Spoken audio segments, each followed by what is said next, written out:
Viram aí a lapadinha de breaking news, porque a gente vai falar do impacto dessa alta do petróleo e dos combustíveis aqui no Brasil. Acaba de chegar uma apuração do nosso Daniel Hittner em Brasília. O governo federal se assustou com o reajuste da Petrobras de 55% do querosene para aviação, que foi anunciado ontem pela Petrobras, e resolveu tomar uma decisão sobre este aumento. Daniel Hittner já está em tela. Daniel, bem-vindo ao Hora H. Meu caro, o que o governo vai fazer para atenuar esse ajuste do querosene? Thaís, boa noite para você, boa noite a todos no Hora H. Uma medida rápida, simples, com uma duração certa, 2 ou 3 meses, medida, portanto, temporária. Zerar a cobrança do PIS/COFINS sobre querosene de aviação. Isso logo depois, como você acabou de mencionar, de uma alta, de um reajuste anunciado ontem pela Petrobras de 54% do combustível. E é preciso lembrar que em março, todo dia 1º de cada mês, a Petrobras atualiza o valor do querosene de aviação.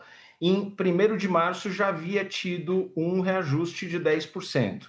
Então, ao longo de 2 meses, é uma alta de 65% do principal custo, junto com o leasing das aeronaves para o querosene de aviação, que é o principal insumo, principal custo para as companhias aéreas. É muito gasto, é muita pressão sobre a planilha de custo das companhias aéreas. Agora, Thaís, é preciso a gente colocar em perspectiva o que significa zerar o PIS/COFINS do querosene de aviação, que vai sair junto, provavelmente, com a medida provisória de subvenção do óleo diesel importado. O que significa isso para as companhias aéreas? São 3 grandes companhias aéreas no Brasil, Latam, Gol e Azul.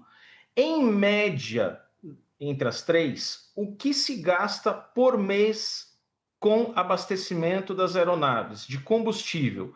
Em torno de 700 milhões de reais, isso numa média das 3 principais. Com o aumento de 50% do querosene, a gente está falando de um aumento sobre esses 700 milhões da ordem de 350 milhões de reais, tudo isso por mês. Aí você me pergunta o quanto representa zerar o PIS/COFINS sobre o querosene? Entre 10 e 20 milhões de reais por mês. Portanto, como me resumiu um executivo do setor aéreo, ele disse o seguinte: a gente não está num momento de recusar absolutamente nada, e uma iniciativa como essa é sim bem-vinda. Mas é como aquela pessoa que está em dieta, morrendo de fome no meio da tarde, e você oferece 2 castanhazinhas. Ninguém recusa, mas também não resolve o problema, não está longe de saciar. Claro. Agora, Daniel, rapidamente, você tem algum cálculo do custo dessa medida, custo fiscal dessa medida? O governo já pensou nisso? Thaís, te respondendo muito sinceramente, eu não consegui apurar junto com o governo, junto com Larissa Rodrigues e Elis Barreto, que me acompanharam nessa apuração, o cálculo do governo, mas se a gente está falando de 10 a 20 milhões de reais por mês para cada uma das 3 companhias aéreas, Azul, Latam e Gol, e um período de 2 a 3 meses, a gente estaria falando aí da ordem de 100 milhões de reais no máximo durante esse período. Então, assim como as 2 castanhas não vão matar a fome de quem está de dieta, os 100 milhões também não significam uma coisa extravagante para as contas públicas. E, como você mesmo tem falado, Daniel, a arrecadação do governo vai aumentar demais com o petróleo tão alto, né? Então, não é que vai criar problema para o caixa do Tesouro. É justamente por isso, Thaís, que as companhias aéreas vinham pedindo para o governo, Ministério da Fazenda, Ministério de Minas e Energia, outras 2 medidas. Reverter aquele aumento da alíquota do IOF, que a gente tanto falou sobre ela no ano passado, 2025. Isso representou um custo muito alto para o setor aéreo. E também pediam zerar a cobrança de imposto de renda sobre o leasing das aeronaves. Lembrando que hoje é muito difícil que uma companhia aérea tenha uma frota 100% própria. Ela normalmente arrenda aeronaves de empresas que detêm esses aviões.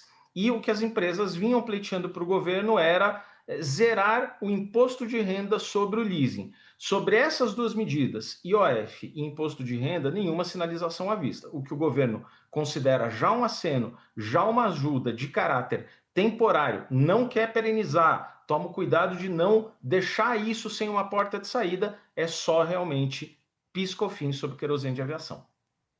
Daniel Hittner, Daniel, não resisto quando você fala do IOF para companhias aéreas. Eu faço aquela correlação do discurso do governo de dizer que o aumento do IOF era só com os ricos, né? Era só para o andar de cima. O IOF também dobrou para as operações de crédito para as famílias de renda baixa, essas mesmas que estão endividadas. E sobre IOF, o governo não quer nem ouvir falar. Meu caro, muito obrigada. Está de casa, entrando no Hora H, fazendo participação especial aqui com a apuração que acaba de fazer. Obrigada, Daniel. Boa noite para você. Boa noite, Thaís. Boa noite a todos. Bom feriado.